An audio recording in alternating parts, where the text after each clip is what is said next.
मैंने माननीय supreme court में पीआईएल फाइल करके मांग किया है कि जो विधानसभा चुनाव होने वाला है इसमें बायोमेट्रिक आइडेंटिफिकेशन किया जाए। अभी असम में चुनाव हो रहा है, बंगाल में चुनाव हो रहा है, तमिलनाडु, केरल, पुडुचेरी में चुनाव हो रहा है। अब वहाँ पे केवल स्याही न लगाया जाए, केवल वहाँ पे आधार देख के मिलान न किया जाए, केवल वहाँ पे डॉक्यूमेंट से आइडेंटिफिकेशन न किया जाए, बल्कि फिंगरप्रिंट आइडेंटिफिकेशन हो और आइरिस आइडेंटिफिकेशन हो।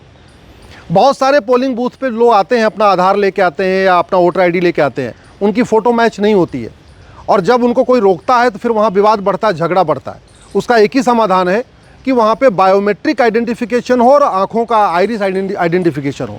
इससे एक फ़ायदा ये होगा, कोई डिस्प्यूट नहीं होगा, कोई विवाद नहीं होगा और सबसे अच्छी बात कि कोई व्यक्ति दोबारा वोट नहीं दे पाएगा, घोस्ट वोटिंग नहीं होगी, डुप्लीकेट वोटिंग नहीं होगी।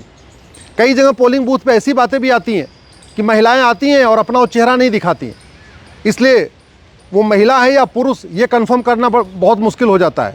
अगर बायोमेट्रिक आइडेंटिफिकेशन होगा, फिंगरप्रिंट का आइडेंटिफिकेशन होगा और आइरिस स्कैनिंग होगी तो स्वाभाविक सी बात है वो महिला कौन है ये बहुत आसानी से पता लगाया जा सकता है। वास्तव में वो वोट देने का हकदार है या नहीं है ये भी कंफर्म किया जा सकता है।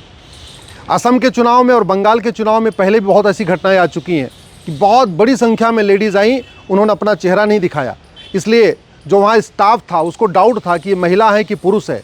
कोई ऐसा तो नहीं कि 15-16 साल का बच्चा आ रहा है महिला के भेष में, क्योंकि चेहरा तो दिखने में आ नहीं रहा। इसलिए मैंने ये पीआईएल फाइल किया है और अर्जेंट इसकी हमने सुनवाई की मांग किया है।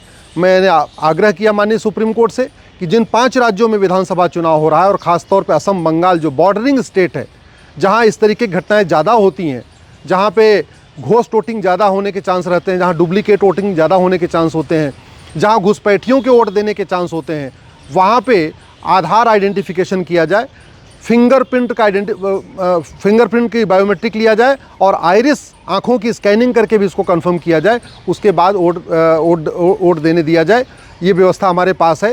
पूरे बैंक में हर जगह आज की डेट में फिंगरप्रिंट से आइडेंटिफिकेशन होता है। जितना हमारा पब्लिक डिस्ट्रीब्यूशन सिस्टम है वहाँ पे भी आधार बेस्ड आइडेंटिफिकेशन है। हमारे पास इंफ्रास्ट्रक्चर अवेलेबल है। हर जगह आज की डेट में 5G और 4G चल रही है, तो आधार नेटवर्क की कोई दिक्कत नहीं है, डेटा की कोई दिक्कत नहीं है। सबके पास आधार बना हुआ है। भारत में 99.99% आधार बन चुका है। इसीलिए फिंगरप्रिंट आइडेंटिफिकेशन, आइरिस आइडेंटिफिकेशन के लिए मैंने सुप्रीम कोर्ट में पीआईएल फाइल किया है। अगले सप्ताह में आशा करता हूँ इसके ऊपर सुनवाई होगी और आने वाले विधानसभा चुनाव में बंगाल, असम, तमिलनाडु, केरल और पुडुचेरी से इसकी शुरुआत हो जाएगी।